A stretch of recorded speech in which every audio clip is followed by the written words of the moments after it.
London, 1847. The silver-grey mist clung to the cobblestone streets as Lady Isabella Montgomery gazed out the window of her father's modest townhouse. Her slender fingers traced the droplets of rain sliding down the glass, much like the tears she refused to shed. The weather matched her mood, somber yet dignified, as she contemplated the decision that had been made for her future. "Hey, Isabella, are you listening to me?" The Earl of Westmoreland's voice, once commanding and confident, now carried the desperate edge of a man facing ruin.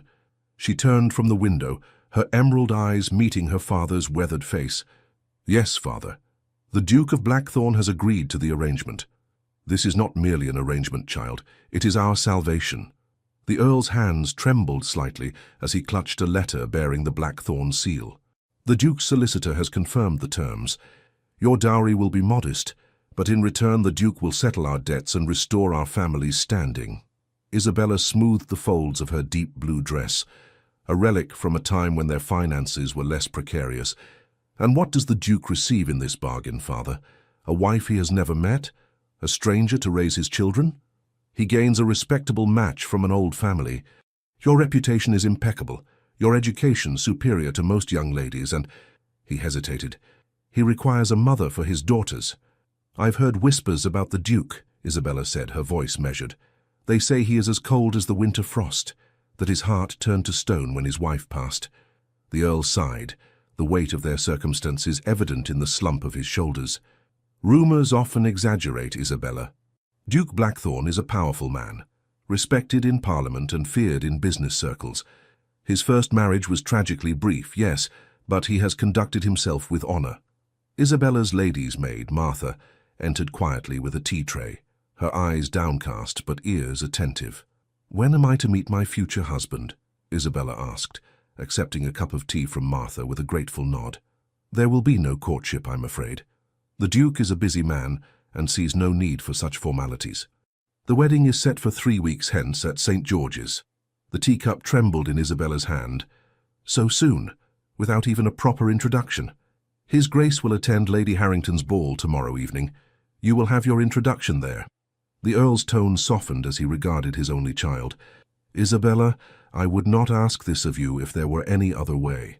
Your mother, rest her soul, would be heartbroken to see our family name dragged through scandal and bankruptcy."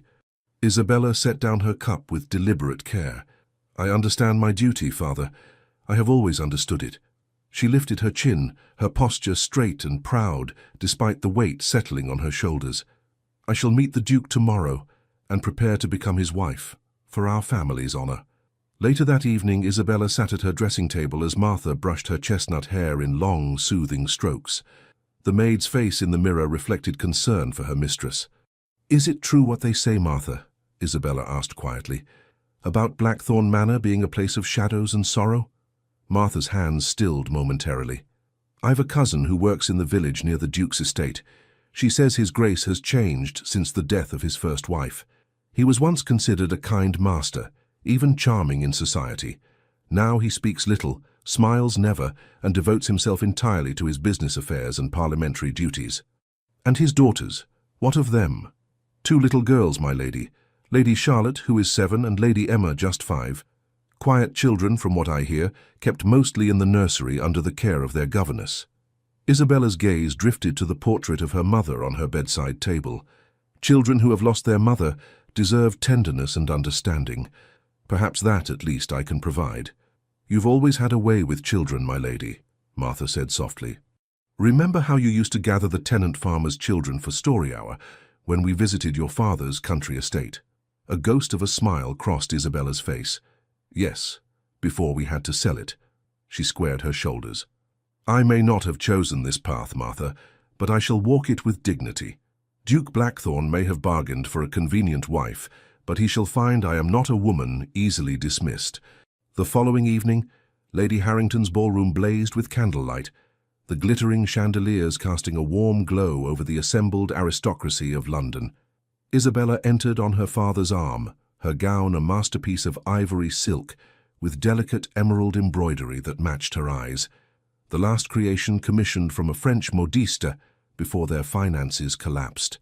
Whispers followed her progress across the room. The Earl's daughter. to marry Blackthorn. Poor girl.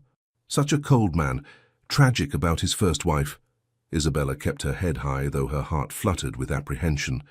Then the crowd seemed to part, conversations faltering, as a tall figure entered the ballroom.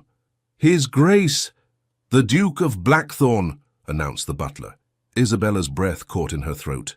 The Duke stood framed in the doorway, his powerful presence commanding attention without effort. Tall and broad-shouldered, he cut an imposing figure in his perfectly tailored black evening clothes. His features were striking rather than handsome. A strong jaw, aristocratic nose, and penetrating grey eyes beneath dark brows. His hair, black as midnight with threads of silver at the temples, was swept back from a high forehead. But it was his expression that truly captured Isabella's attention, or rather, the lack of one. His face might have been carved from marble, revealing nothing of the man beneath. The Earl guided Isabella forward as the Duke approached. "Your Grace, may I present my daughter, Lady Isabella Montgomery?" Isabella sank into a perfect curtsy, years of deportment lessons serving her well despite her nerves. "Your Grace, it is an honor." When she rose, she found those grey eyes studying her with detached assessment, as if she were a horse at auction. "Lady Isabella." His voice was deep and cultured, but devoid of warmth. He took her gloved hand and bowed over it with impeccable manners that nonetheless felt mechanical. "I trust your father has informed you of our arrangement." "He has, Your Grace." "Good. I dislike unnecessary conversation." His gaze swept over her once more. "You appear healthy and well-educated. My solicitor speaks highly of your character and accomplishments. You will suit my requirements." Isabella felt a flicker of indignation beneath her composure. "And what requirements might those be, Your Grace, beyond settling my father's debts?" Something flashed in his eyes, surprise, perhaps, that she would speak so directly. "My daughters need appropriate guidance as they grow. My household requires a mistress to maintain proper order. Society expects a man of my position to have a wife. You fulfill these necessities without complications of excessive emotion or romantic notions." "I see," Isabella replied, her voice steady despite the coldness of his assessment. "A business arrangement, then?" "Precisely." He offered his arm. "The first dance is beginning. We shall participate, as expected." As he led her to the dance floor, Isabella gathered her courage. "Might I inquire about your daughters, Your Grace? I would like to know something of the children who will be in my care." For a moment the mask slipped, and Isabella glimpsed a shadow of profound pain in his eyes before the shutters fell once more. "Charlotte resembles her mother. Emma has my colouring. They are well behaved and keep to their schedules. Their governess, Miss Winters, will provide you with their routines. I do not interfere with the nursery, and I expect you will manage that domain without troubling me." The orchestra began a waltz, and the Duke's hand settled at her waist, maintaining a proper distance as they moved with practiced precision across the floor. His steps were perfect, his lead confident. Yet Isabella felt no connection to the man who would soon be her husband. "Do you ever spend time with your daughters, Your Grace?" she dared to ask. His jaw tightened. "They are presented to me after dinner on Sundays, unless I am away on business. This arrangement has served adequately since their mother's passing." Isabella's heart ached at the coldness of it. "Children need more than adequacy, Your Grace. They need affection, guidance." "What they need," he interrupted, his voice low and cutting, "is stability and proper upbringing. Sentimentality is a luxury I neither indulge in nor encourage. Remember that, Lady Isabella, when you come to Blackthorn Manor." As they continued to dance in silence, Isabella studied the man who would become her husband. Behind that impassive facade, and beneath those harsh words, she sensed not cruelty, but something far more complex, a pain so deep it had transformed into a fortress. The music drew to a close, and the Duke escorted her back to her father with a formal bow. "The wedding preparations proceed as planned. My solicitor will call upon the Earl tomorrow with the final contracts." He turned to Isabella. "I depart for Blackthorn Manor in the morning, and shall return only for the ceremony. Good evening, Lady Isabella." With that he strode away, leaving Isabella to contemplate the life that awaited her, with a man who seemed determined to keep his heart locked away from the world, and from the wife who would soon share his name, but perhaps never his soul. 3 weeks later, beneath the soaring arches of St. George's, Hanover Square, Isabella stood beside the Duke as they exchanged vows. His responses were clear and precise, hers steady despite her uncertainty. When the moment came for him to kiss his bride, he placed a brief, formal kiss upon her lips that held not a hint of affection. As they turned to face the sparse gathering of witnesses, the Duke leaned close to her ear and whispered words that froze her heart. "My heart died with the mother of my daughters. Remember that, Duchess, and expect nothing more than what we have agreed upon." Isabella felt the weight of the blackthorn signet ring on her finger as she walked down the aisle on her new husband's arm. Behind her practiced smile lay a silent promise to herself. This cold, wounded man might have secured her hand in marriage, but she would not allow his bitterness to define her future or that of the two little girls waiting at Blackthorn Manor. The carriage rattled over the winding country road, carrying Isabella away from everything familiar. Seated across from her, the Duke remained silent, his attention fixed on documents from a leather portfolio. He had spoken barely 20 words since leaving London, making it abundantly clear that conversation was not among his priorities. As twilight descended, Blackthorn Manor finally came into view through a break in the ancient oaks lining the drive. Isabella leaned forward, her breath catching at the sight. Rising against the darkening sky stood a grand Tudor mansion, its stone facade weathered by centuries, wings stretching outward like great arms embracing the formal gardens. Lights glowed in scattered windows, yet something in its aspect suggested more shadows than warmth. "We have arrived," the Duke stated unnecessarily as the carriage slowed. Isabella gathered her composure. "It's magnificent. It has stood for 400 years. A hint of pride colored his voice, the first emotion she'd detected since their meeting. The East Wing dates to Henry VIII's reign. Subsequent generations added the rest. The carriage halted before the main entrance, where a double row of servants stood waiting. As they descended, an elderly man in impeccable livery stepped forward. "Welcome home, Your Grace, and welcome to Blackthorn Manor, Your Grace," he said, bowing deeply to Isabella. "Thank you." Isabella faltered, realizing she did not know the man's name. "Hawkins, Your Grace. I have served as butler at Blackthorn Manor for 32 years. His formal demeanor softened slightly. "We are all most pleased to welcome a new Duchess." The Duke cut in before Isabella could respond. "Has Miss Winters brought the children down as instructed?" "Yes, Your Grace. They await in the blue drawing-room." Isabella's heart quickened at the prospect of meeting her stepdaughters. The Duke offered his arm with mechanical courtesy, leading her through the grand entrance hall with its soaring ceiling and ancestral portraits watching from the walls. Hawkins opened a set of double doors, announcing, "His Grace, the Duke of Blackthorn, and Her Grace, the Duchess." Two small figures stood side by side near the fireplace, backs straight and faces solemn. Behind them waited a thin woman with greying hair pulled severely back, whom Isabella presumed to be Miss Winters, the governess. Isabella's gaze fixed on the children. The elder, Charlotte, had delicate features framed by golden curls, while little Emma's dark hair and grey eyes marked her unmistakably as her father's daughter. Both wore identical blue dresses with white pinafores, their expressions carefully neutral, yet Isabella detected a flicker of curiosity in their eyes. The Duke cleared his throat. "Charlotte, Emma, this is Lady Isabella Montgomery, now the Duchess of Blackthorn. She will be mistress of this house and responsible for your upbringing." Isabella stepped forward, ignoring protocol to kneel before the children, bringing herself to their eye level. "I am so pleased to meet you both," she said warmly. "I hope we shall become good friends." Charlotte, the 7-year-old, executed a perfect curtsy. "Welcome to Blackthorn Manor, Your Grace." Her voice was clear but hesitant, as if reciting a carefully memorized greeting. 5-year-old Emma followed her sister's example, though her curtsy wobbled slightly. "Welcome, Your Grace," she echoed, her voice barely above a whisper. Isabella smiled gently. "Perhaps when we are alone you might call me Isabella. Your Grace seems rather formal between family, does it not?" Before either child could respond, Miss Winters stepped forward with a disapproving frown. "The young ladies have been taught proper address for all occasions, Your Grace. Familiarity can breed carelessness in manners."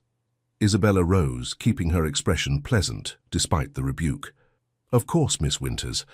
I would never wish to undermine your excellent guidance. However, I believe there is a time for formality and a time for family warmth." The Duke watched this exchange with impassive features. The children should retire now. They have been kept from their routine long enough. Might I accompany them to the nursery? Isabella asked. I would like to see them settled.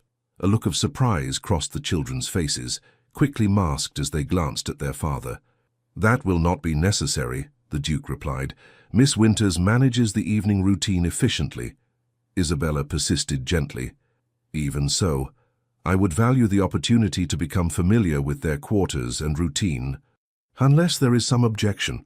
For a moment the Duke seemed about to refuse, but instead gave a curt nod. As you wish. Hawkins will show you to your chambers when you are ready. I have correspondence to attend to. He turned to leave, then paused. Charlotte, Emma, conduct yourselves properly for your new stepmother. After he departed, an uncomfortable silence fell over the room. Isabella smiled at the children, determined to bridge the awkwardness.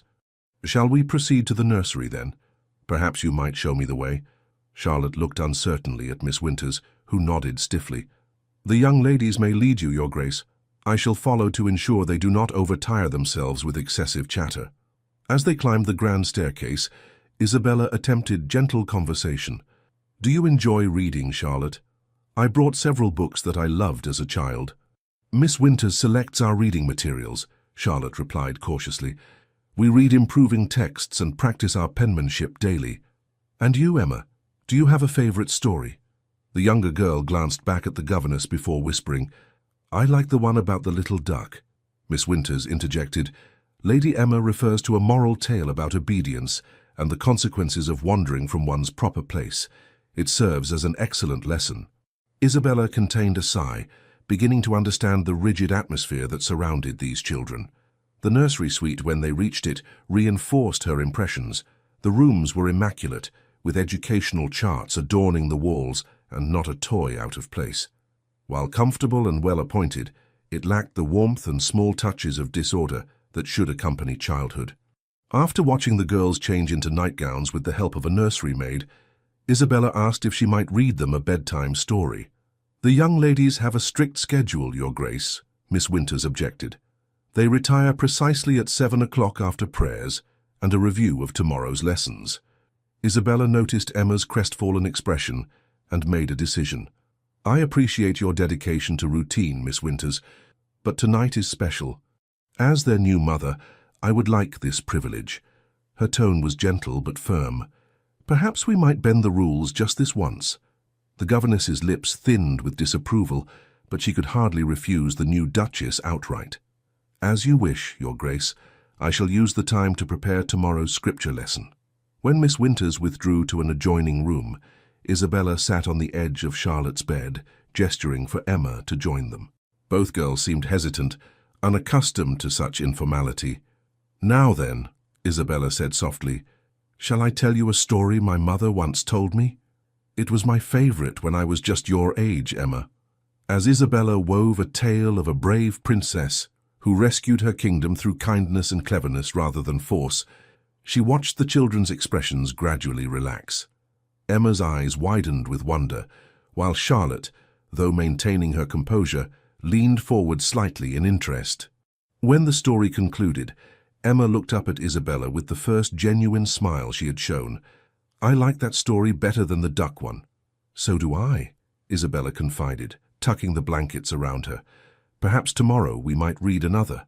Charlotte, more cautious than her sister, asked, Will you be managing our lessons now, Your Grace? I imagine Miss Winters will continue your formal education, Isabella replied carefully. But I hope to spend time with you both each day. Would you like that? Charlotte glanced toward the door where Miss Winters had disappeared. Father says we must not be a burden to anyone. The simple statement revealed volumes about the Duke's household. Isabella gently touched Charlotte's cheek. You could never be a burden, dear one. Getting to know you both will be my greatest joy. After bidding the girls good night, Isabella found Hawkins waiting to escort her to her chambers. As they walked the long corridor, she gathered her courage to ask, Hawkins, how long has Miss Winters been with the children? Since shortly after the late Duchess's passing, Your Grace. Nearly 4 years now. And before that? What was the household like when the first Duchess was alive? Hawkins hesitated, his professional demeanor momentarily troubled. It would not be my place to discuss such matters, Your Grace. I understand your discretion, Hawkins, But I am now the Duchess of Blackthorn. To serve this family properly, I need to understand its past. The old butler's resolve wavered. The late Duchess, Lady Catherine, brought much light to these halls. Music, laughter, guests. Blackthorn Manor was different then. And the Duke, was he different as well? Hawkins stopped before an ornate door. Your chambers, Your Grace. After a pause, he added quietly, His Grace suffered a profound change after the tragedy. What you see now is not the man he once was. With a respectful bow, he left her at the threshold. Isabella entered a suite of rooms decorated in shades of blue and gold, elegantly appointed but somehow impersonal. A young maid curtsied nervously, introducing herself as Lily, assigned to be Isabella's lady's maid. As Lily helped her change, Isabella learned the Duke occupied separate chambers in the opposite wing. Later, as she sat at the dressing table brushing out her hair, a soft knock sounded at the door. Opening it, she found little Emma in her nightgown, clutching a worn stuffed rabbit. Emma, is something the matter? Isabella ushered the child inside. Mr. Whiskers wanted to say good night again, Emma said, holding up the rabbit. Then in a smaller voice, and I wanted to ask if you really will tell another story tomorrow. Isabella's heart melted at this tentative reach for connection. Of course I will. I promise. She knelt down, gently straightening Emma's nightgown. Does Miss Winters know you're here? Emma shook her head, eyes widening in alarm. She checks on us at 8:30. I must be back before then. Then we should get you back to the nursery quickly, Isabella said, taking the child's hand. Though I'm very glad you came to visit me. As they slipped through the shadowed corridors, Emma whispered, Charlotte wanted to come too, but she said it wasn't proper. Perhaps tomorrow Charlotte might join us for our story, Isabella suggested. Returning Emma to her bed without alerting Miss Winters, Isabella pressed a gentle kiss to the child's forehead, an impulse that made Emma's eyes widen in surprise before a smile bloomed across her face. Back in her chambers, Isabella stood at the window, gazing out at the moonlit grounds of Blackthorn Manor. Somewhere in this grand, sombre house was her husband, a man who had married her, yet remained a stranger. And in the nursery were 2 children, starved for affection, trapped in routines that provided structure but little joy. This house needs light, she whispered to herself, determination settling in her heart, and those children need love. The Duke might have declared his heart dead, but Isabella Montgomery, now Duchess of Blackthorn, was very much alive, and she would not surrender to the shadows that had claimed this household for too long. Weeks passed at Blackthorn Manor as autumn deepened toward winter. Isabella established herself with quiet determination, learning the rhythms of the household while gradually introducing changes. The Duke remained distant, their interactions limited to occasional formal dinners, where conversation rarely strayed beyond estate matters or perfunctory social obligations. Each morning, Isabella visited the nursery, slowly earning Charlotte's guarded trust and nurturing Emma's growing attachment. Miss Winters resisted these intrusions into her domain with rigid disapproval, but Isabella persisted with unfailing politeness and increasingly firm authority. One crisp November afternoon, Isabella sat in the morning room reviewing household accounts when Hawkins appeared at the door.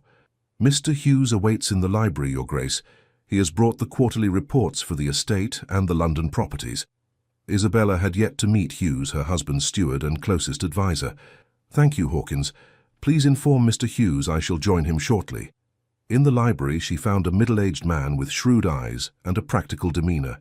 He bowed respectfully. Your Grace, I apologize if I've interrupted your day. I normally conduct business directly with the Duke. My husband is in London until tomorrow, Isabella replied, seating herself at the desk. I would be happy to review the reports in his absence. Hughes hesitated, clearly uncomfortable. With all due respect, Your Grace, these matters are quite complex. His Grace prefers to handle all financial and business concerns personally. Isabella maintained her composure. I understand, Mr. Hughes. However, as Duchess of Blackthorn, I should be familiar with the estate's operations. I assure you I am quite capable of comprehending complex matters. Something in her tone must have convinced him, for Hughes reluctantly opened his portfolio. As you wish, Your Grace. For the next hour, Isabella demonstrated her unexpected aptitude for business affairs, asking pointed questions that revealed her intelligence and quick grasp of the estate's extensive holdings. Hughes gradually shifted from condescension to reluctant respect. The coal mine near Sheffield, Isabella noted. The production has decreased while maintenance costs have risen substantially, yet there's no explanation provided. Hughes looked surprised at her observation. A situation His Grace is monitoring. There have been concerns about unsafe conditions raised by the workers. Which His Grace is addressing, I presume, Isabella pressed. The Duke believes the complaints are exaggerated.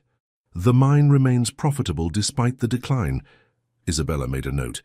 I should like a more detailed report on this particular property, Mr. Hughes. Safety concerns should never be subordinated to profit. Their discussion was interrupted by the library door bursting open as Emma ran in, tears streaming down her face, followed by a flustered Charlotte.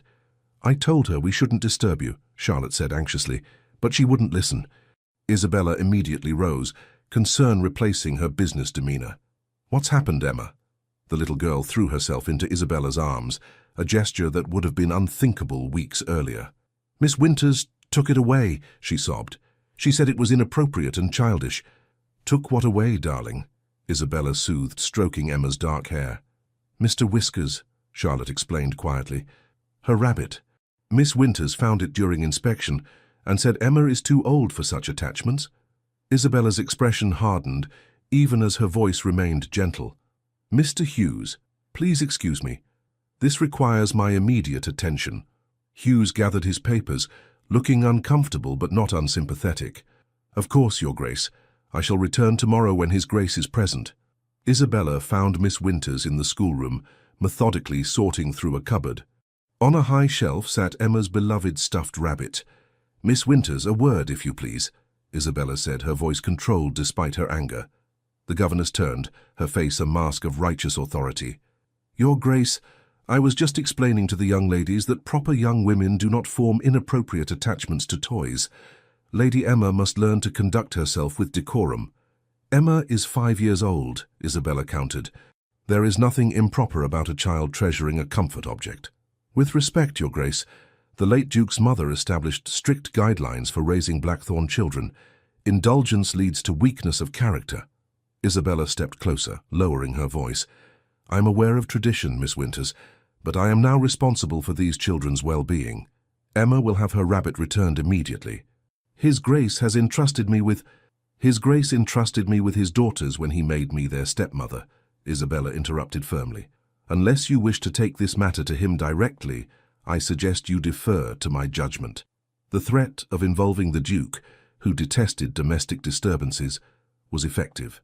With rigid disapproval, Miss Winters retrieved the rabbit and handed it to Isabella. Thank you, Isabella said with perfect courtesy.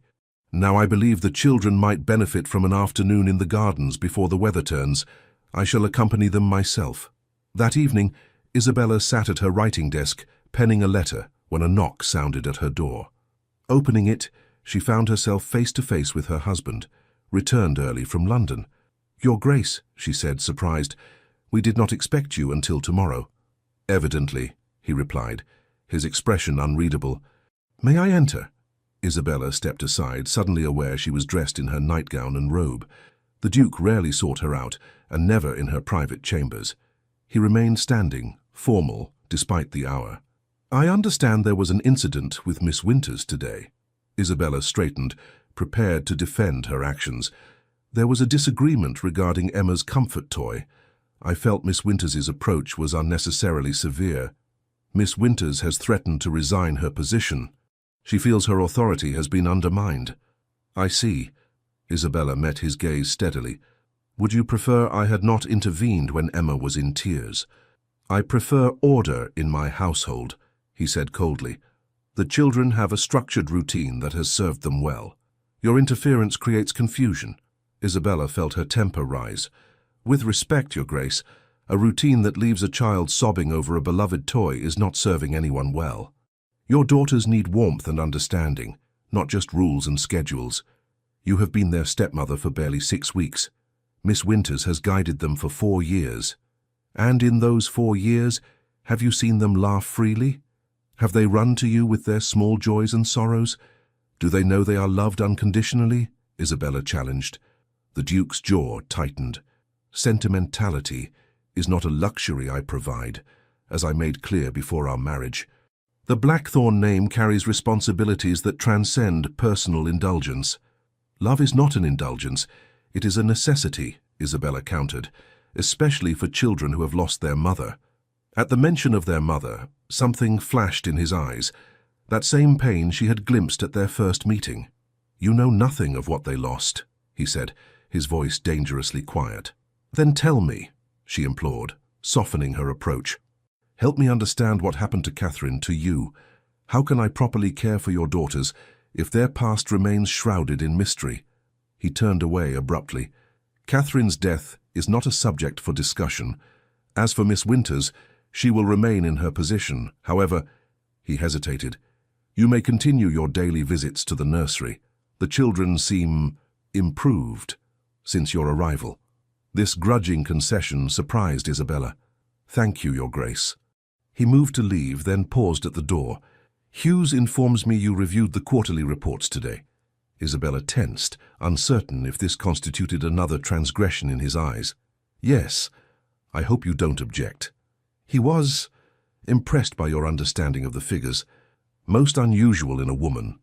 Before she could determine if this was criticism or praise, he continued, The Sheffield mine situation requires attention.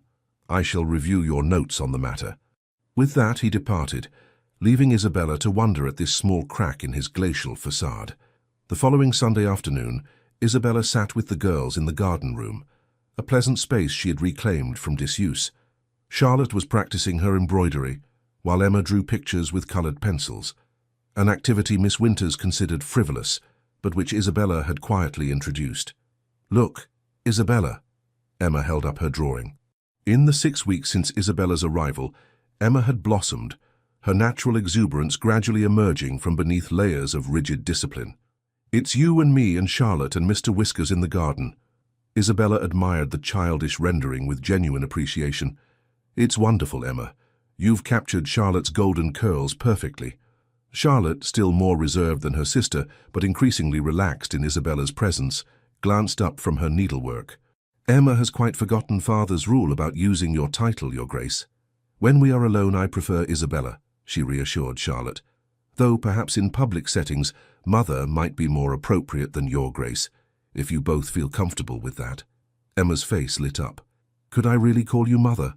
Before Isabella could respond, a shadow fell across the doorway.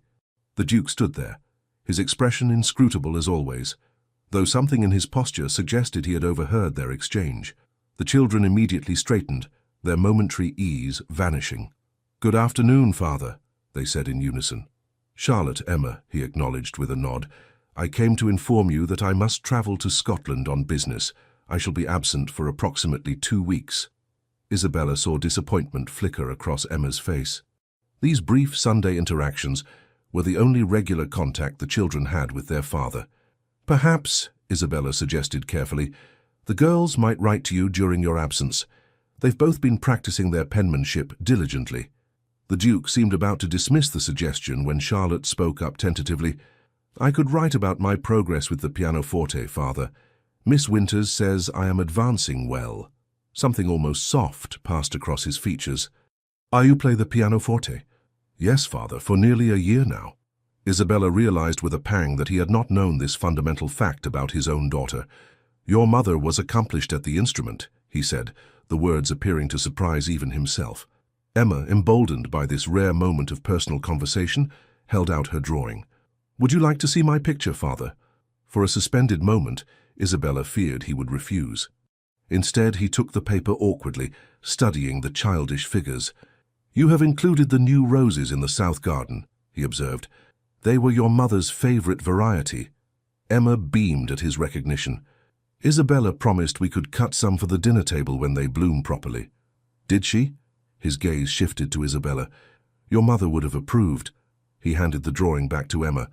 You may write to me if you wish, once each week. My secretary will ensure I receive your letters. After he departed, Isabella noticed a subtle change in the atmosphere. That brief exchange, with its rare mention of their mother and the Duke's unexpected acknowledgement of their activities, had affected both girls deeply. Later that evening, Isabella was surprised to receive a summons to the Duke's study. She found him surrounded by papers, preparing for his journey. "You requested to see me, Your Grace?" "Yes." He set aside his work. "During my absence, several matters will require attention. Hughes will manage most estate business, but there are certain social obligations that cannot be postponed." He slid a leather portfolio across the desk. "These contain the relevant correspondence and my instructions. Lady Harrington's charity committee meets Thursday next. The Blackthorns have always been represented. You will attend in my stead." Isabella accepted the portfolio, recognizing this delegation of duty as a sign of grudging trust. "Of course. There is also the matter of Charlotte's education," he continued. "She will soon require more advanced instruction than Miss Winters can provide. I have correspondence from several suitable finishing schools in the portfolio." "Finishing school?" Isabella questioned. "Charlotte is only 7. Planning must begin now for her placement next year. The best institutions have extensive waiting lists." Isabella hesitated, then ventured, "Have you considered a governess specifically trained in advanced subjects? Charlotte could remain at Blackthorn while receiving an education equal to any school." His eyebrows rose slightly at her counter-proposal. "You have given this some thought." "I have," Isabella admitted. "Charlotte is exceptionally bright, but still young. Separation from her sister and home might do more harm than good at this stage." The Duke studied her with new attention. "You've formed attachments to my daughters rather quickly." "They are remarkable children," Isabella said simply. "It would be impossible not to care for them." Something shifted in his expression, not warmth exactly, but a momentary lowering of his guard. "My mother was sent to boarding school at 8. She considered it formative to her character." "Times have changed," Isabella suggested gently. "Modern educational philosophies recognize the importance of family bonds alongside academic rigor. You speak as though you have studied such matters." "My own mother believed in education for women. She ensured I was taught by the finest tutors available, including subjects normally reserved for gentlemen." Isabella paused. "I would wish the same for Charlotte and Emma." The Duke tapped his fingers on the desk, considering. "Present me with alternatives when I return. I will consider your recommendations alongside the traditional options." As Isabella turned to leave, he added, "One more matter. During my absence, you have my authority to review and sign any urgent correspondence Hughes brings regarding the Sheffield mine situation. I've informed him of this arrangement." Surprised by this unprecedented delegation of business affairs, Isabella simply nodded. "I shall handle it with care." "I believe you will." For the briefest moment, something almost like respect showed in his eyes. "Good night, Isabella." It was the first time he had used her given name. The Duke's absence created space for subtle changes at Blackthorn Manor. Isabella established a new rhythm for the children's days, maintaining the structure they needed, while incorporating periods for play, music, and exploration of the estate grounds. Miss Winters remained rigid in her disapproval, but adapted to the adjusted schedule with grudging compliance. The charity committee meeting presented Isabella's first major social appearance as Duchess of Blackthorn. Lady Harrington and her circle initially received her with cool curiosity, clearly expecting little from the daughter of an impoverished earl who had married into one of England's oldest dukedoms. Isabella surprised them with her intelligence, poise, and thoughtful contributions to their planned hospital fundraising. By the meeting's end, several ladies had issued invitations for tea, and Lady Harrington herself remarked, "Blackthorn has chosen more wisely than we expected, my dear." "I believe it was necessity, rather than wisdom, that guided his choice," Isabella replied with disarming honesty. "But I intend to prove worthy of the position nonetheless." News of the Duchess's successful social debut travelled quickly. When a package arrived from London containing an exquisite paisley shawl with a brief note, "For the hospital fundraiser, Blackthorn," Isabella recognized it as her husband's acknowledgement of her efforts. At the end of the Duke's first week away, Hawkins brought Isabella an express letter bearing an unfamiliar seal. Inside was a report from the Sheffield mine manager, detailing deteriorating conditions and increasingly vocal worker protests. "His Grace should have been informed immediately," she told Hughes, when he arrived in response to her summons. These safety concerns required immediate attention. Hughes shifted uncomfortably. The manager was instructed to report directly to His Grace, not to circumvent proper channels. "While men's lives hang in the balance," Isabella's voice was sharp with disbelief. "I'm going to Sheffield today." "Your Grace, that would be most irregular. A lady of your position visiting an industrial site." "A lady of my position has a responsibility to the people whose labor supports our privilege," Isabella countered. "Make the arrangements, Mr. Hughes, and send word ahead. I wish to see actual working conditions, not a sanitized presentation." 2 days later, Isabella returned to Blackthorn Manor, her elegant traveling clothes bearing traces of coal dust despite efforts to clean them. She immediately summoned Hughes and the estate solicitor to the library. "The conditions are unconscionable," she declared, spreading out notes and sketches she had made. "Inadequate supports, poor ventilation, children as young as 8, working 12-hour shifts in spaces barely large enough for their small bodies. Such practices are common throughout the industry," the solicitor pointed out. "That does not make them acceptable," Isabella replied firmly. "I've drafted orders for immediate improvements, with funds to be drawn from the estate's reserve. Mr. Hughes, you will oversee implementation personally." When the men hesitated, she added, "Would you prefer to explain to His Grace why we ignored clear evidence of impending disaster? The Eastern Tunnel could collapse within weeks." Reluctantly, they conceded to her authority. After they departed, Isabella sank into a chair, exhausted but satisfied. She had no illusion that her husband would approve of her actions, but she could not ignore such suffering when she had the power to address it. That evening, as she sat with Charlotte and Emma during their supper hour, she found herself the recipient of shy admiration. "Mrs. Pembroke in the kitchen says you went to help the mining families," Charlotte said carefully, watching Isabella's reaction. "She says you're a true lady, caring for those less fortunate." Isabella smiled, touched by this evidence that her actions were noticed even by the children. "Everyone deserves safety and dignity, Charlotte. Position brings responsibility along with privilege." "Would father have helped them too?" Emma asked innocently. Isabella considered her response carefully. "Your father has many responsibilities that demand his attention. Sometimes important matters can be overlooked when one person carries too heavy a burden alone." "Is that why you're here?" Charlotte asked perceptively. "To help carry father's burdens?" "In part," Isabella acknowledged, "and to help care for 2 very special young ladies." The Duke returned precisely when expected, arriving at Blackthorn Manor as dusk fell. Isabella was reading to the girls in the library when Hawkins announced his arrival. Both children immediately straightened, their relaxed demeanor shifting to formal attentiveness. "Good evening, father," they chorused as he entered. "Charlotte, Emma." He nodded to them, his gaze lingering a moment longer than usual. "I trust you have conducted yourselves properly during my absence." "Yes, father," Charlotte answered. "We wrote to you as permitted." "Indeed. Your penmanship shows improvement." This small praise brought a flush of pleasure to Charlotte's cheeks. Emma, less constrained by propriety, ventured, "Did you like my drawing of the castle in Scotland?"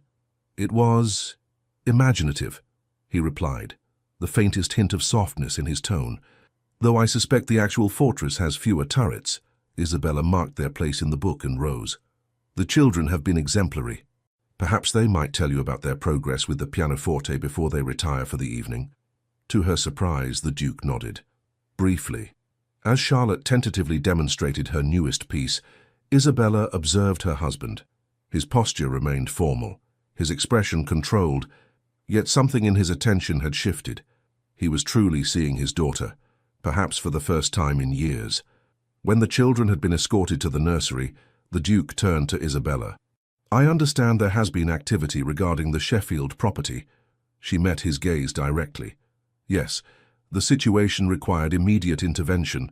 I've taken the liberty of implementing safety improvements and adjusting working conditions." His expression hardened. "Without consulting me." There was no time for consultation. The Eastern Tunnel was at imminent risk of collapse. She handed him the portfolio containing her detailed observations and the actions taken. "I followed the authority you granted me in your absence." He leafed through the documents, his frown deepening. "These expenditures are significant." "Less costly than compensation to widows and orphans," she countered, "or the damage to the Blackthorn name should negligence be proven." For a tense moment she expected his anger. Instead, he closed the portfolio with deliberate care. "You've exceeded your instructions, but your assessment appears thorough. The changes will stand." Isabella barely contained her surprise at this concession. "Thank you. You visited the site personally," he noted, his tone impossible to interpret. "I did. How else could I properly evaluate the conditions?" The Duke studied her with that same unreadable expression. "Most women of your station would consider such a visit beneath their dignity." "Perhaps," Isabella replied, "but not beneath their humanity." Something flickered in his eyes. Surprise, perhaps, or reluctant respect. "You continue to confound expectations, Duchess. I shall take that as a compliment, Your Grace." The smallest hint of a smile touched his lips before vanishing. "See that you don't make a habit of managing my affairs without consultation." "Of course not," she agreed, "though I hope you might consider consulting me more regularly on matters where a different perspective could prove valuable." He regarded her for a long moment. "Perhaps. Now, if you'll excuse me, I have correspondence to attend to." As weeks passed, subtle changes continued at Blackthorn Manor. The Duke began joining them for tea in the afternoons when his schedule permitted. These occasions remained formal, his conversation primarily directed toward the children's education and activities. Yet Isabella noticed he listened more than before, occasionally asking questions that suggested genuine interest in their development.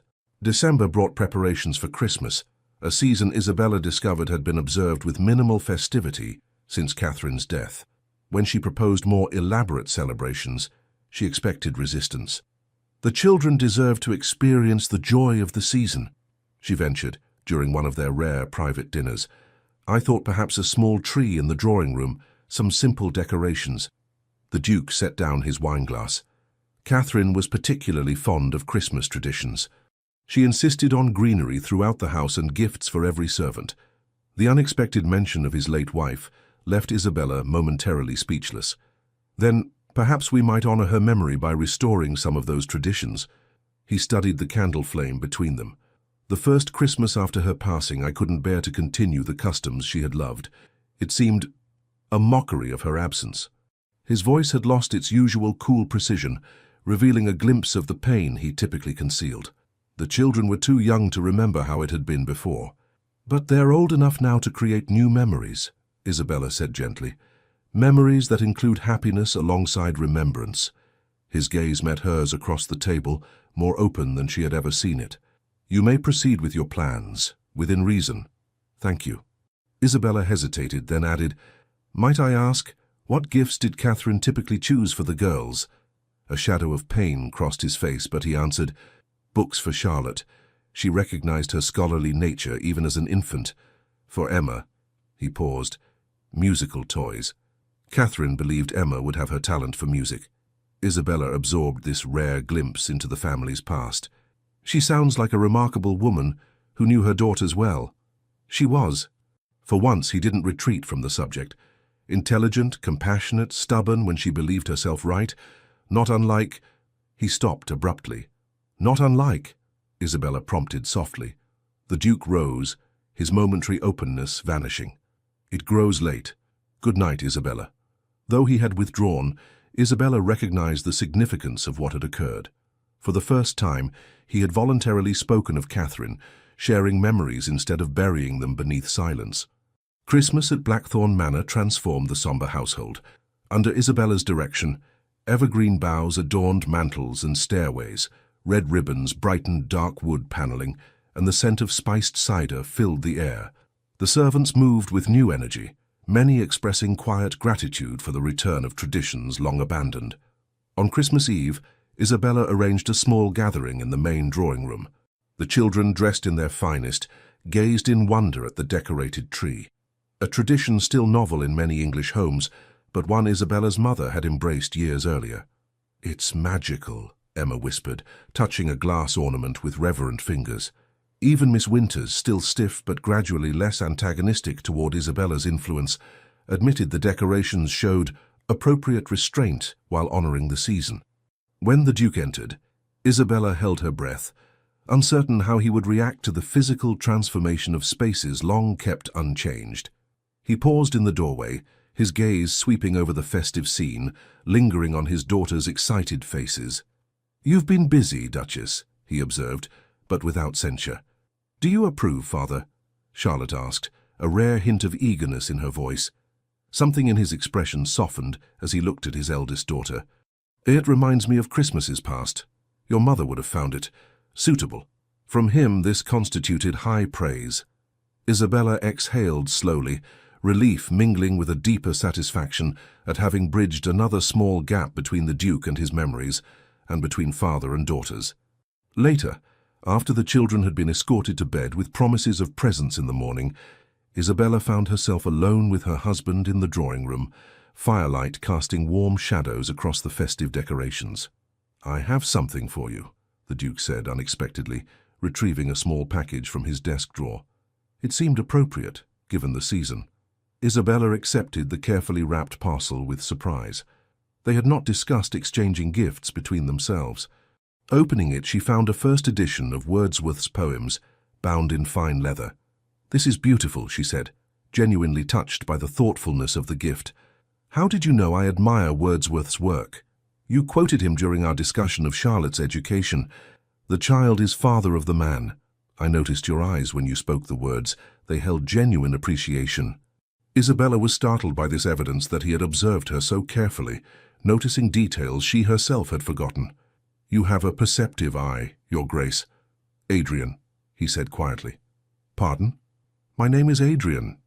It seems absurd that my wife continues to address me by title in private." The simple invitation felt momentous, another small barrier lowered between them. "Thank you, Adrian. I have something for you as well." She retrieved a package from beside her chair, watching nervously as he unwrapped it. Inside lay a finely crafted wooden box, its lid inlaid with the blackthorn crest. "Open it," she encouraged. Inside, he found a collection of small watercolor paintings. The children in the garden, Charlotte at the pianoforte, Emma feeding birds in the park, both girls beside the Christmas tree. "I've been practicing my watercolors," Isabella explained, suddenly shy. "I thought you might like to have these moments, especially when your duties take you from home." Adrian stared at the paintings, his expression unreadable. For a terrible moment, Isabella feared she had presumed too much, crossed an invisible line into matters too personal. "Catherine used to sketch them," he said finally, his voice low. "I have a collection of her drawings from their infancy. I haven't looked at them since you lost her," Isabella finished gently. "I didn't know. I didn't intend to cause pain with my gift." "No." He closed the box carefully. "It isn't pain, precisely. Or not only pain." He looked up, meeting her eyes directly. "Thank you, Isabella. It is thoughtful." In the silence that followed, something shifted between them. Not dramatic, but perceptible. A small current of understanding that had not existed before. "Would you tell me about her?" Isabella asked softly. "Not now, perhaps, but someday. The girls have so few memories, and I think remembering might hurt less than trying to forget." Adrian's gaze returned to the fire. For so long he had built walls around Catherine's memory, as if speaking of her might shatter the fragile control he maintained, but Isabella's gentle persistence had begun to create cracks in those defenses. "Perhaps," he conceded, his voice barely audible, "someday." As Isabella prepared for bed that night, she reflected on the months since her arrival at Blackthorn Manor. The household remained far from the warm family home she had secretly hoped to create, but change was happening, slowly, almost imperceptibly at times, but undeniably real. The Duke, Adrian, remained a complex, guarded man, but she had glimpsed enough of the person beneath the formal exterior to understand that his coldness masked profound pain rather than cruelty. The girls were blossoming under her care, finding balance between proper behavior and childhood joy. And Isabella herself had found unexpected purpose in her arranged marriage, not merely in fulfilling social obligations, but in healing a fractured family. Whatever the future might hold, she had already accomplished more than she had dared hope on that rainy day when her father had announced her betrothal. As she drifted towards sleep, Isabella recalled Emma's words earlier that evening. "This is the best Christmas ever." For a child who had known only somber observances of the holiday, perhaps it was. And perhaps, Isabella thought with cautious hope, it marked the beginning of better days for all at Blackthorn Manor. Spring arrived at Blackthorn Manor, breathing new life into gardens long neglected. Under Isabella's direction, Catherine's beloved rose garden had been restored, and now crimson and ivory blooms climbed trellises where only thorns had remained. Nearly 6 months had passed since her wedding day, 6 months of gradual, often painful progress in thawing the frost that had encased the Blackthorne family. The Duke, Adrian as she now thought of him, though she rarely used his name aloud, maintained his reserve, but moments of connection had grown more frequent, especially regarding the children. Emma now ran to Isabella without hesitation, offering uninhibited affection that warmed her heart. Charlotte, still more cautious by nature, had nonetheless developed a quiet confidence in Isabella's presence, sharing her thoughts and concerns with increasing openness. Even Miss Winters had grudgingly adapted to Isabella's influence, though she maintained her belief in strict discipline. The household staff had transformed from silent, efficient shadows to individuals who occasionally smiled and spoke freely in the Duchess's presence. On a particularly fine April morning, Isabella sat at her desk reviewing correspondence when Hawkins appeared at her door, his dignified demeanor disturbed by unusual agitation. "Your Grace, a gentleman has arrived requesting an immediate audience with His Grace. The Duke is meeting with his solicitor in London today," Isabella reminded him. "He isn't expected until evening." "Yes, Your Grace. I informed the gentleman, but he insists his business cannot wait." Hawkins hesitated. "He claims to be Mr. James Harlow, brother to the late Duchess." Isabella set down her pen. Catherine's family had never visited Blackthorne Manor during Isabella's residence, nor had Adrian ever mentioned them. "Did the Duke leave instructions regarding Mr. Harlow?" "No, Your Grace. To my knowledge, Mr. Harlow has not called at Blackthorne Manor in nearly 4 years." "I see." Isabella considered the implications. "Please show Mr. Harlow to the blue drawing room. Offer refreshments and inform him I shall join him shortly." After Hawkins departed, Isabella took a moment to compose herself. This unexpected visitor likely represented another piece of the puzzle that was Adrian's past, and potentially another source of pain. In the drawing room she found a man in his early 30s with fair hair and Catherine's delicate features. He paced near the window, tension evident in his posture. "Mr. Harlow," Isabella greeted him. "I am Isabella Blackthorne, Duchess of Blackthorne." He turned, surprise flickering across his face before he bowed correctly. "Your Grace, I apologize for the intrusion. I was unaware the Duke had remarried." "Last autumn," she confirmed, gesturing for him to be seated. "My husband is in London on business today. How may I assist you?" Harlow remained standing, his expression troubled. "I must speak with Blackthorne directly. It concerns a matter of family importance." "I understand. However, as he will not return until evening, perhaps you might share the nature of your business with me. As his wife, I may be able to help." Harlow studied her with undisguised assessment. "With respect, Your Grace, you cannot possibly understand the history involved. This matter dates back to my sister's death." Isabella maintained her composure despite his dismissal. "Mr. Harlow, I am well aware that your sister's passing left profound wounds. While I cannot claim to know all that transpired, I have come to care deeply for the family she left behind, including her daughters." At the mention of the children, his expression changed. "Charlotte and Emma, how are they? I haven't seen them since Catherine's funeral. Blackthorne cut all ties with our family after—" "After what, Mr. Harlow?" Isabella prompted gently when he hesitated. He sank into a chair, the fight seeming to leave him. "After I accused him of being responsible for her death." Isabella controlled her shock. "Perhaps you should explain." "Catherine was always vibrant, full of life," Harlow began, pain evident in his voice. "When she married Blackthorne, they seemed genuinely happy. But after Emma's birth, something changed. Catherine became withdrawn, frightened. In her letters, she hinted at dark moods, at Blackthorne's increasingly controlling behavior." He leaned forward intently. "The official account claims she died of a fever, but I never believed it. Her last letter to me expressed fear, not of illness, but of her husband. She wrote she had discovered something that changed everything, that she needed to speak with me urgently. But she fell ill before that could happen," Isabella surmised. "Conveniently so," Harlow's tone was bitter. "Blackthorne claimed she collapsed suddenly, that the doctor was summoned too late. He refused to allow our family to see her before burial." Isabella processed this disturbing account. What brings you to Blackthorn Manor now, after 4 years? Harlow reached into his coat, withdrawing a folded paper. This arrived yesterday from a former lady's maid who served Catherine. The woman is dying and claims her conscience won't allow her to take certain knowledge to the grave. He handed the letter to Isabella.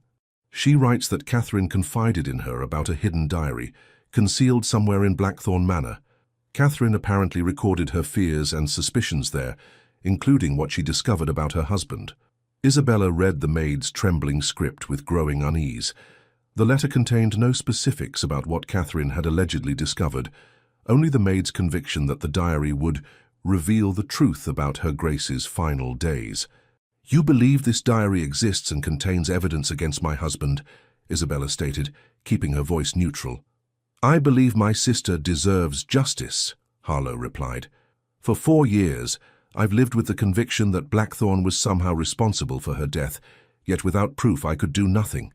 Isabella carefully folded the letter, gathering her thoughts. "Mr. Harlow, these are serious implications against a man who, in my experience, deeply mourns your sister still." "Does he?" Harlow asked skeptically. "The man I knew was consumed by ambition and control. Catherine's letters described how he changed after they married, becoming distant, cold, obsessed with his business affairs and political connections. The description matched the Adrian that Isabella had first encountered, yet contradicted the glimpses she had seen of the man beneath that frozen exterior. "What do you intend to do with this diary, should it exist?" she asked. "That depends on its contents," Harlow admitted. "If it confirms my suspicions, I would seek justice through legal means. If I was wrong," he hesitated, "then perhaps I might finally find peace with my sister's passing." Isabella made her decision. "Mr. Harlow, I cannot permit you to search Blackthorn Manor in my husband's absence. However, I am not unsympathetic to your need for closure." She rose, her mind working rapidly. "I propose this. Remain as our guest until my husband returns. I will speak with him about the matter privately first, which may prepare him to receive you more favorably." Harlow looked skeptical. "Blackthorn will never willingly discuss Catherine with me, let alone acknowledge this diary." "Perhaps not," Isabella conceded, "but he might with me." She did not add that she too now felt compelled to discover the truth, not only for Harlow's sake, but for her own and for the children's future. After arranging for Harlow's accommodation in a guest wing far from the family apartments, Isabella retreated to the library, her mind troubled. The accusations against Adrian seemed incompatible with the man she had come to know, yet she could not dismiss them entirely. His refusal to discuss Catherine's death had always struck her as excessive, even for a grieving widower. Could there be truth to Harlow's suspicions? The possibility chilled her. Yet Isabella's instincts, which rarely misled her, suggested something more complex than the simple narrative of villainous husband and victimized wife. When Adrian returned that evening, Isabella knew immediately that he had already been informed of their visitor. His expression was thunderous as he strode into the private sitting room where she waited. "You had no right to receive that man in my home," he said without preamble, anger making his voice dangerously quiet. Isabella met his gaze steadily. "He is your late wife's brother, and he traveled a considerable distance. Common courtesy demanded I receive him." "Courtesy?" Adrian laughed bitterly. "James Harlow publicly accused me of causing Catherine's death. He threatened legal action, demanded an inquiry, and poisoned what remained of her family against me." "Why have you never spoken of this?" Isabella asked. "It was not your concern." He paced before the fireplace, tension radiating from his tall frame. "Harlow will leave Blackthorn Manor immediately. I will not have him under my roof." "He brought a letter, Adrian." Isabella rose, moving to her desk to retrieve the maid's correspondence. "You should read it before you dismiss him." Adrian stared at the offered paper without taking it. "More accusations? More slander against my name?" "Information about a diary Catherine supposedly kept. A diary that might contain important truths about her final days." His expression hardened further. "Catherine kept no diary." "Can you be certain?" "The maid claims it was hidden, that Catherine feared your discovering it." "So now you too believe I had reason to harm my wife?" The pain beneath his anger was suddenly visible, raw and devastating. "Has your opinion of me fallen so low?" Isabella stepped closer, her voice softening. "I believe you loved Catherine, and still mourn her deeply." But I also believe there are aspects of her death you have never shared, perhaps cannot bear to share. This diary, if it exists, might bring closure not just to her brother, but to you as well." Adrian turned away, bracing one arm against the mantelpiece. For several long moments he remained silent, the struggle within him almost palpable. "There was no diary," he said finally, his voice altered, stripped of its usual control. "But Catherine did leave a letter I found only after her death, hidden among her personal correspondence." Isabella waited, sensing they had reached a crucial threshold. She wrote of her unhappiness, her conviction that I had changed, grown cold toward her. She spoke of suspicions, he faltered. Suspicions that I had betrayed her, that my frequent absences concealed an affair. "And had you?" Isabella asked gently. "Never." The word emerged with fierce conviction. "I loved Catherine completely. My absences were necessitated by the reforms I was quietly supporting in Parliament, reforms that required delicate political maneuvering, often behind closed doors." "You didn't tell her about your political work?" "I was sworn to secrecy until the bill could be introduced properly. Several powerful families stood to lose significant income if child labor reforms passed. I couldn't risk word spreading, not even to Catherine." "So she believed you distant and secretive," Isabella realized. "Perhaps involved with another woman when in fact you were working for a cause she would have championed herself." Adrian nodded, the gesture heavy with regret. The final irony was that I had decided to confide in her that very week, to share everything once the initial parliamentary procedures were complete. But then the fever struck, so suddenly, so violently. His voice broke. By the time I returned from London, she was beyond coherent speech. She died believing the worst of me. Isabella moved to his side, gently touching his arm. "Did you never try to explain this to her brother, to her family?" "I showed Harlow the letter," Adrian said, bitterness returning to his tone. "He claimed I had forged it to cover my guilt. In his grief, he was determined to blame someone for the senselessness of her death. I became that target." "And you retreated behind walls of silence and duty," Isabella concluded softly, "cutting yourself off from everyone, including your daughters, rather than risk such pain again." He did not deny it, his silence confirmation enough. "Adrian," she ventured carefully, "would you consider speaking with James now? Sharing this truth after all these years? He has lived with his own pain and guilt, believing he failed to protect his sister." "To what end?" Adrian asked wearily. "He chose his narrative years ago. No explanation will satisfy him now." "Perhaps not," Isabella acknowledged. "But you have daughters who deserve to know their mother was loved truly and well by their father. And you—" She hesitated, then continued with gentle firmness, "You deserve to forgive yourself for circumstances beyond your control." Adrian's gaze met hers, the grey eyes that had once seemed so cold, now revealing depths of suppressed emotion. "How you believe I should revisit this pain? Open these wounds again?" "I believe," Isabella said carefully, "that wounds left to fester in darkness never truly heal. Perhaps bringing truth to light is the only path to genuine peace for all who loved Catherine." The following morning, Isabella arranged for the children to visit a neighboring estate where a spring fair was being held, ensuring they would be absent during the difficult conversation to come. In the formal study, Adrian sat behind his desk, his posture rigid as Hawkins showed James Harlow in. The two men regarded each other with wary hostility, years of blame and bitterness standing between them like a physical barrier. "Blackthorn." Harlow's greeting was cold. "Harlow." Adrian's response equally so. Isabella moved to stand beside her husband's chair, her presence a silent support. "Gentlemen, I suggested this meeting in hopes that honest dialogue might begin to heal old wounds. Mr. Harlow, my husband has agreed to address your concerns directly." Adrian's expression remained impassive, but Isabella noticed the slight tremor in his hand as he reached for a drawer in his desk. From it, he withdrew a small leather case, opening it to remove a folded letter yellowed with age. "4 years ago I showed you this letter," Adrian began, his voice controlled. "You dismissed it as a fabrication. I ask you now to read it again, not with the immediate rage of grief, but with the perspective time provides." Harlow hesitated, then accepted the letter. As he read Catherine's handwritten words, his expression shifted from skepticism to confusion. "If this is genuine," he began. It is, Adrian interrupted. Compare it to her other correspondence if you doubt.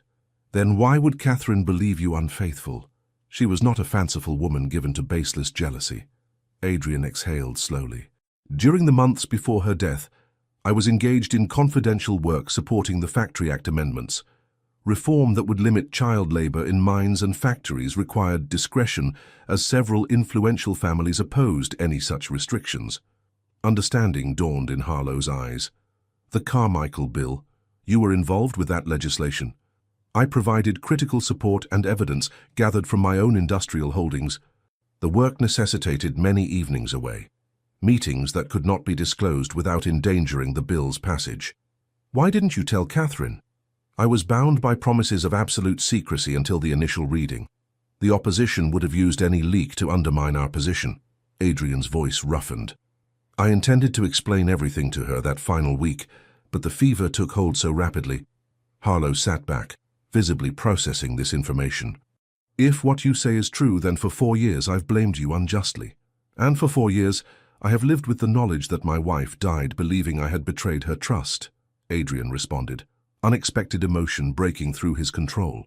Which of us has carried the heavier burden, Harlow? Isabella placed a gentle hand on Adrian's shoulder, feeling the tension in his muscles. Perhaps you both honored Catherine's memory in your own ways. Mr. Harlow by seeking justice for her, and my husband by protecting their daughters and continuing the charitable work she valued. Harlow studied the letter again. She writes here of evidence, of proof she had discovered. What was she referring to? Adrian frowned. I never knew. The fever came so suddenly after she wrote this. By the time I returned from London, she was delirious, calling for her mother, for the children. His voice faltered. The doctor said the infection had reached her brain. The maid's letter mentions a hidden diary, Harlow persisted. Could that have contained what she believed was evidence? Catherine kept no diary that I ever saw, Adrian maintained. After her death, I preserved her rooms exactly as she left them for nearly a year before I could bear to have her personal items sorted. No diary was found. An idea formed in Isabella's mind. Perhaps it wasn't kept in her obvious personal spaces. If Catherine believed she needed to hide her thoughts, she turned to Harlow. Did your sister have a special place, a retreat within the house? Harlow considered this. She wrote often of the small conservatory adjoining her sitting room. She said it was where she felt most at peace, surrounded by her plants and drawings. Adrian nodded slowly. She spent hours there, especially after Emma's birth. It was her private sanctuary. Could we examine it? Isabella suggested. If Catherine hid something, that might be where she would choose. The conservatory had been maintained like the rest of the house, clean and functional, but without the loving attention that had once made it Catherine's haven. Potted plants still occupied the shelves and stands, though they were more ordered, less exuberant than they might once have been. Nothing here has been significantly altered, Adrian explained, his voice oddly subdued in this space so intimately connected to his first wife. The basic furnishings remain as Catherine arranged them. Isabella moved carefully through the small glass-enclosed room, trying to see it through Catherine's eyes. Where would a woman hide her most private thoughts in a space that was otherwise open to household staff? Her attention was drawn to a delicate writing desk positioned to catch the morning light. Did Catherine use this desk regularly? Daily, Adrian confirmed. She wrote her correspondence here, made sketches of the gardens, planned her household improvements. Isabella examined the desk carefully. It was a beautiful piece, inlaid with mother-of-pearl in a floral pattern. Such desks often have hidden compartments, she mused, running her fingers along the edges. My father had one with a drawer that could only be accessed by pressing a specific section of the inlay. Adrian stepped closer, his expression conflicted. Catherine treasured this desk. It was a wedding gift from her grandmother. Isabella studied the intricate pattern, noticing that one flower, a lily, stood out from the others, its petals slightly more raised. On impulse, she pressed it gently. A soft click sounded, and a narrow panel on the desk side slid open, revealing a small hidden compartment. There is something, Isabella said softly, reaching into the space. She withdrew a small leather-bound book, its pages well filled with Catherine's distinctive handwriting. The three stood in silence, staring at the diary that had remained hidden for more than 4 years. I should read it first, Adrian said finally, his voice strained. If it contains what Harlow suggests. No, Isabella countered gently. We should read it together, both of you who loved her, with me as witness. Whatever truths it contains affect all of us now. They moved to Catherine's sitting room, the tension palpable as Isabella carefully opened the diary. The early entries confirmed what they already knew: Catherine's growing concern over Adrian's absences, her fear that he had become distant, her confusion about the change in their once warm relationship. Then came an entry dated 3 days before her final illness began. I can no longer deny the evidence before me. A returns from his meetings with a peculiar scent upon his clothes, not a woman's perfume as I had feared, but something medicinal. Today I found a letter in his coat pocket from Dr. Wells regarding treatments and cautions. My husband is ill, perhaps gravely so, and concealing it from me. This explains his pallor, his exhaustion, his reluctance to share my bed. Why would he hide such a matter unless the diagnosis is dire? I am frantic with worry, yet must pretend ignorance. Tomorrow I shall visit Dr. Wells myself and demand the truth. Isabella looked up from the page to find Adrian's face drained of color. Dr. Wells, he said hoarsely, the physician consulting on the child labor reform. He was documenting the effects of mine conditions on workers' health, including me, as I had spent days in the mines gathering first-hand evidence. Harlow leaned forward. You were investigating conditions personally? Adrian nodded, understanding dawning in his eyes. The coal dust and poor air quality affected my breathing. Wells prescribed treatments and warned about prolonged exposure. Catherine found his letter and misunderstood completely. Isabella continued reading the final entry, dated the day before Catherine fell ill. Dr. Wells confirmed my worst fears.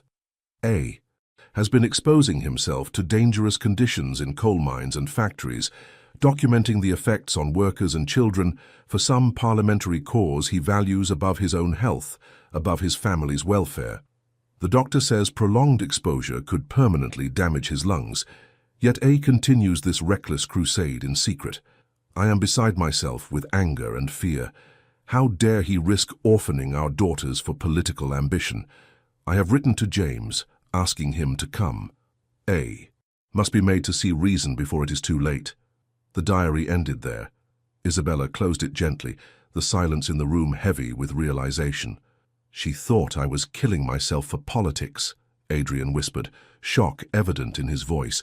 She died believing I valued reform above her and our daughters. No, Isabella corrected softly. She died fearing for you, angry because she loved you too much to accept your risking your life, even for a worthy cause. Harlow's expression had transformed as understanding replaced suspicion. This was the evidence she mentioned, proof not of infidelity or cruelty, but of self-sacrifice taken too far. He looked at Adrian with new eyes. She was frightened for you, not of you. Adrian stood abruptly, moving to the window. His rigid posture betrayed the storm of emotion he fought to control. All these years, he said, his voice barely audible.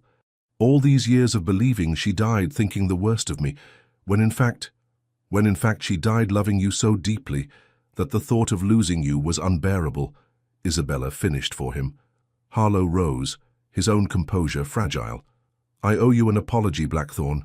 I was wrong, grievously wrong, to accuse you as I did.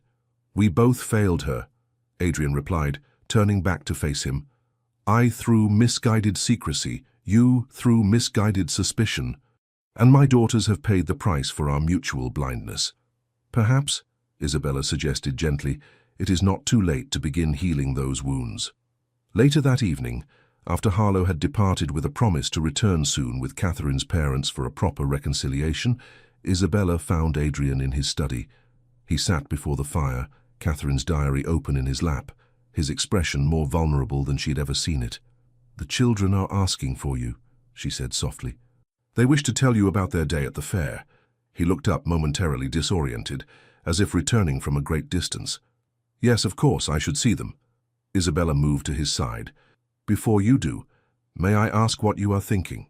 I am thinking, he said slowly, of all the years wasted in bitterness and self-recrimination, years when I withdrew from my daughters because seeing Catherine in their faces caused too much pain. You protected them as best you knew how, Isabella offered. No. His denial was firm but without anger. I failed them, just as I failed Catherine by not trusting her with the truth of my work. He closed the diary carefully. I told myself I was honoring her memory by maintaining the strict routines she established, but in reality I was hiding from the joy she would have wanted for her children. Isabella knelt beside his chair, taking his hand in hers. Adrian, you cannot change the past, but the future remains unwritten. Your daughters need their father, not a distant guardian, but the man Catherine loved, the man who was willing to risk his health to protect children he'd never met. He turned to her, his grey eyes searching her face as if seeing her truly for the first time. How did you come to understand me so well, Isabella? How did you see past the walls I built? Perhaps because I was looking for the man rather than the Duke, she answered simply. From our first meeting, I sensed your coldness masked something deeper. A ghost of a smile touched his lips. Even when I told you my heart had died with Catherine. Especially then, Isabella replied. A truly heartless man would never have declared himself so definitively ruined by loss. Adrian's hand tightened around hers. I meant those words on our wedding day. I believed my capacity for feeling had been buried with her. He paused, something new entering his expression. I was wrong. Isabella's breath caught at the implication in his voice, in his eyes.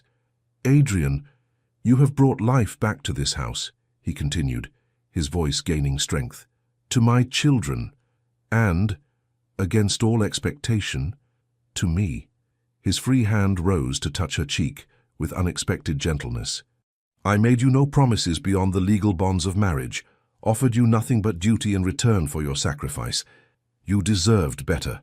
I made my choice knowingly, Isabella reminded him, though her heart raced at his touch. Did you? An arranged marriage to a man widely known as cold and forbidding, with 2 motherless children and a household shrouded in grief? What kind of choice was that? The kind that led me to you, she answered simply, to Charlotte and Emma, to a purpose greater than I could have found elsewhere. Adrian studied her with wonder. Catherine would have liked you, he said unexpectedly. She valued honesty and courage above all virtues. You have both in abundance. I would have liked her too, I think, Isabella replied. From all you've shared from her writing, she seems to have been remarkable. She was. His acknowledgement held affection without the shattering pain that had previously accompanied any mention of Catherine. And so are you, though in different ways. His voice softened. I have not been a proper husband to you, Isabella. She flushed slightly at his directness. You have been exactly the husband you promised to be. A poor promise, then. His hand moved from her cheek to gently lift her chin, ensuring she met his gaze. I find myself wanting to offer a new one. Isabella's heart quickened. What sort of promise? To try, he said simply. To be not just a husband in name and legal standing, but a true partner. To open myself to the possibility that my heart, while scarred, is not beyond redemption. His voice grew husky. To see if what I have begun to feel for you might grow into something worthy of the extraordinary woman you are. Tears pricked at Isabella's eyes, unexpected emotion rising in her throat. For months, she had told herself that respect and cordial cooperation were all she could hope for in this marriage. To hear him speak of deeper possibilities overwhelmed her. I would welcome such a promise, she managed to say, and offer one in return, to honor Catherine's memory while helping to build a new future, to continue loving your daughters as if they were my own, and to be patient as you find your way back to yourself. Adrian rose, drawing her to her feet before him. For a long moment, he simply looked at her, as if memorizing her features. Then, with exquisite gentleness, he lowered his lips to hers. Unlike the brief formal kiss at their wedding, this was a true meeting, tentative at first, then warming as Isabella responded. When they parted, something had fundamentally changed between them. The Duke, who had once declared his heart dead, had found it beating anew. I believe, he said softly, the children are waiting to tell us about their adventures at the fair. Isabella smiled, joy bubbling through her veins. Yes, and I suspect Emma has persuaded someone to purchase entirely too many sweets. Adrian offered his arm with a warmth that transformed his handsome features. Then we should go to them together. As they walked toward the nursery, Isabella reflected on the extraordinary journey from their cold wedding day to this moment of genuine connection. The path ahead would not be simple.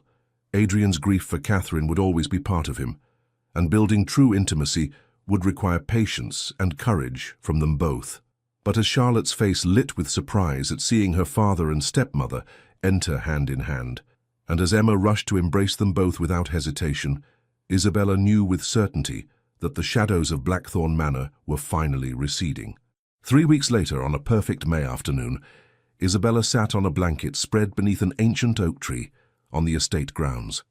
Emma lay beside her, flower crowns of their making adorning both their heads. Charlotte sat nearby, reading aloud from a book of poetry, her natural reserve giving way to animated expression as she shared verses she loved. The sound of approaching hoofbeats drew their attention.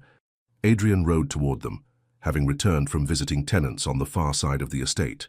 He dismounted gracefully, handing the reins to a waiting groom. "Father," Emma called, jumping up to run to him. "Isabella taught us to make flower crowns like queens wear." To Isabella's delight, Adrian knelt to receive his younger daughter's enthusiastic embrace without reservation. "Did she indeed? It becomes you, Your Majesty." He bowed playfully, drawing giggles from Emma. Charlotte approached more sedately but with equal warmth. "We've been reading Wordsworth, Father. Isabella says you used to read poetry aloud in the evenings." "Many years ago," Adrian acknowledged, his eyes meeting Isabella's over their daughter's head. "Perhaps it's time to revive the tradition." He joined them on the blanket, his formal riding clothes incongruous against the informal setting, yet his ease with his family transforming him from the austere duke to simply a man enjoying a spring day with those he loved. As Charlotte resumed reading, Adrian's hand found Isabella's, their fingers intertwining naturally. The simple touch conveyed more than grand declarations could: a promise kept, a future embraced, a heart once thought dead, now vibrantly alive. The afternoon sun cast golden light across Blackthorn Manor in the distance, its ancient stones no longer seeming forbidding but protective, sheltering the family that had found its way back to joy within its walls. Isabella gazed at the faces around her, Charlotte's growing confidence, Emma's uninhibited happiness, and Adrian's transformed countenance. The whispered words at the altar that had once chilled her heart, "My heart died with the mother of my daughters," had proven false, not through deception, but through healing. In their place, a new truth had emerged. Love, once known, could be found again, different perhaps, shaped by experience and loss, but no less profound for the journey taken to reach it. As Adrian's thumb traced gentle circles on her palm, Isabella felt a sense of completion that transcended the practical arrangements that had brought her to Blackthorn Manor. What had begun as duty had blossomed into something far richer. A love built on understanding, respect, and the courage to embrace life after loss. The Duke had kissed her at the altar with cold formality and whispered words of finality and grief. But here, beneath the spreading oak with their family surrounding them, his eyes promised a future neither of them could have imagined on that grey London day. A future built not on forgetting the past, but on honouring it, while daring to write a new chapter together. The end. Dear listener, as the sun sets on Isabella and Adrian's story, perhaps you find a familiar echo in your own heart. The walls we build after profound loss, not unlike those of Blackthorn Manor, may seem to protect us, but often only imprison our ability to feel again. Life rarely follows the paths we plan. Like Isabella, many of us face circumstances we didn't choose, discovering strength we didn't know we possessed. The winter of grief, no matter how long or bitter, eventually yields to spring's gentle persistence. In your own journey through the seasons of life, remember that healing doesn't dishonor what was lost. Adrian feared that loving again would betray Catherine's memory, when in truth, his capacity to love again honored the gift she had first awakened in him. Perhaps you too have known closed doors, silent rooms where memories echo, or gardens where once vibrant flowers gave way to thorns. Know that it is never too late to tend those gardens again, to allow light back into shadowed corners of your heart. Your story, like all the best ones, is still being written. Whatever chapter you find yourself in tonight, whether one of challenge or triumph, may you rest peacefully knowing that even the most tightly sealed hearts can open again to joy. The courage to begin anew, to reach for connection despite past wounds, remains one of life's most profound acts of faith. Like Isabella extending her hand to two frightened children, sometimes the bravest thing we can do is simply to offer tenderness in a world that has known too much coldness. As you close your eyes tonight, may you feel embraced by the same protective warmth that finally filled Blackthorn Manor. May your dreams be gentle, your rest deep, and may you awaken ready to discover what new gifts tomorrow holds. For in the end, it is never too late to find that our capacity for love and healing runs deeper than our wounds. The heart, once thought beyond redemption, proves itself remarkably resilient when given the chance to beat anew. Legends of the Fall. Thank you for staying with us until the end of this emotional journey. We hope Isabella and Adrian's story reminded you that even the coldest hearts can beat again, and that love can grow in the unlikeliest places. If this story moved you, please consider supporting our channel. Like the video, share your thoughts in the comments, share this story with someone who loves historical romance, and subscribe so we can continue telling stories filled with love, redemption, and emotional twists. At the end of this video, you'll see a suggestion for another story from our channel. Click and be surprised by another heart-stirring tale like this one.